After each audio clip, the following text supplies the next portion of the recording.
This is all Caleb Williams needed. The Dallas Cowboys, the ultimate slump buster in professional football right now. That's what Jerry Jones's football team and franchise has been reduced to. Caleb Williams, where was this game at? Was it in Chicago or Dallas? But Caleb Williams either invited the Cowboys over for a booty call, and the Cowboys came over, and now Caleb Williams, everything's all fixed now. 4 TD passes. The Bears put up 31 points on that Micah Parsons-less Cowboys defense. The Cowboys are officially America's slump buster. How about that? This is going to be Jerry Jones's legacy, is that everybody eats, everybody gets well off the Dallas Cowboys. I know I've been a longtime Jerry Jones defender. This morning, John Hadley was on our conference call giving me flack about being a Jerry Jones apologist. And I have been a little bit of an apologist for Jerry Jones, but things are getting bad. When the Chicago Bears and Caleb Williams, two laughingstocks. I mean, Caleb Williams has been a laughingstock. Everyone's written him off. Everyone's given him flack about painting his fingernails and all this feminine energy. He can't do anything. He's getting run out and laughed out of the league, and everybody's talking about the Chicago Bears are going to be drafting another quarterback. Lo and behold, the Cowboys show up on the schedule, and the next thing you know, Caleb Williams looks like the second coming of Brett Favre, the second coming of Aaron Rodgers, the second coming of Dan Marino. Jerry Jones has constructed a laughingstock franchise. The Cowboys can't play defense, and people can make excuses for Matt Eberflus, the defensive coordinator, and he probably does deserve some defense. They traded Micah Parsons right before the start of the season. But this is about a culture in Dallas.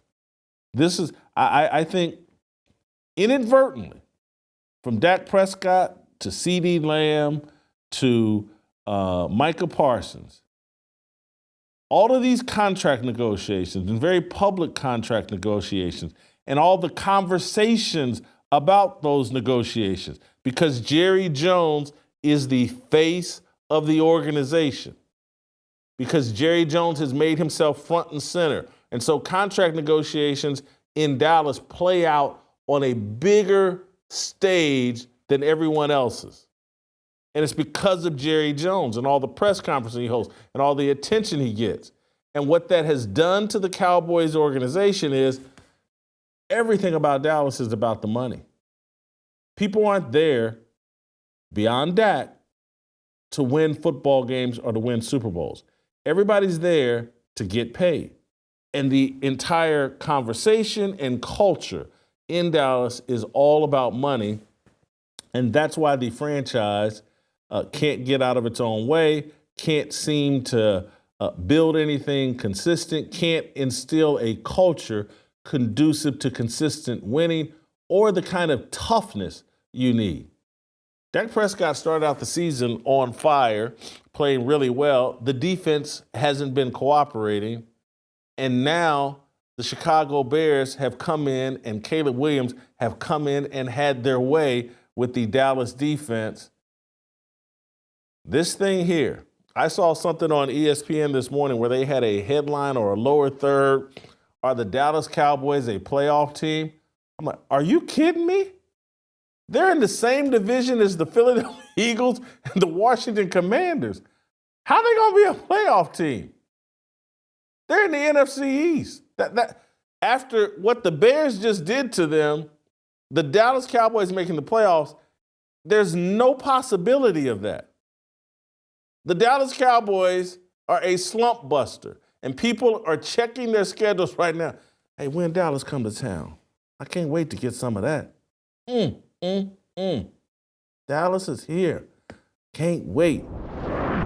Arch Manning, you're not a gangster disciple. Let's start there. Did you guys catch Arch Manning getting in the face of a Sam Houston State player?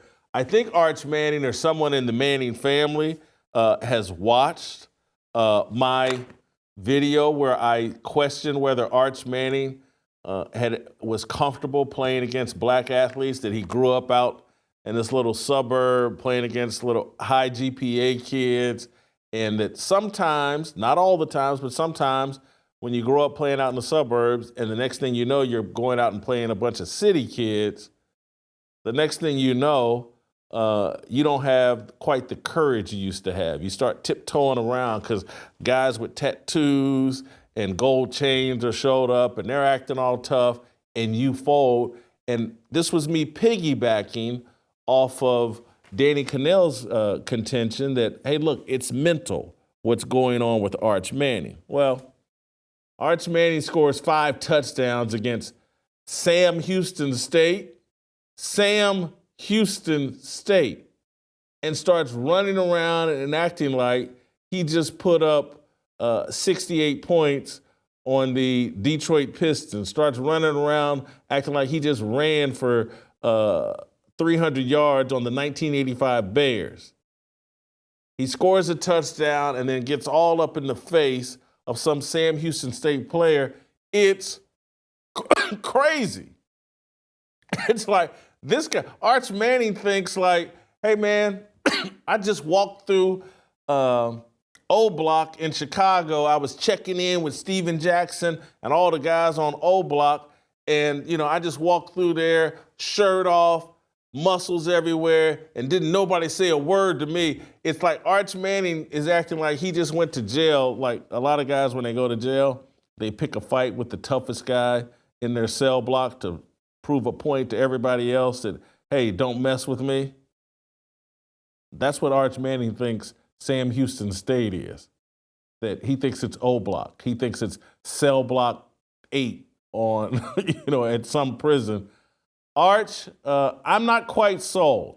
I'm not some huge critic. I'm rooting for you. The Manning brothers, Eli and Peyton, your uncles, are tremendous. I mean that sincerely, not just talking about as players. I think they have great personalities. I think your dad, Cooper, great personality. Guys that anybody would want to hang out with. I'm not rooting against you.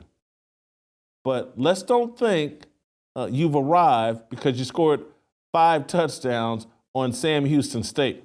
Does anybody know where Sam Houston State is? Luke, do you know? Do we know where is Sam Houston State? What conference are they in? I would imagine, are they in Houston? Or is there, I would have to think. Oh, Huntsville, Texas. Yeah, they're in Huntsville, Texas. I think they play some sort of Division I football, but you didn't go into Death Valley and beat up Clemson. You didn't go down to Tuscaloosa and beat up Alabama. You beat up Sam Houston State. Let's pump the brakes there a little bit there, Arch, on taunting, Sam Houston State. It's one of the most awkward, foolish things I think I've ever seen. But I think Arch thinks he got his teardrop tattoo. That, knocking off Sam Houston State and putting 5 TDs on Sam Houston, he's become a menace to society, and he got his first teardrop tattoo. Arch, I think you got a bit more work to do before we give you that teardrop tattoo. Help us grow the Fearless Army.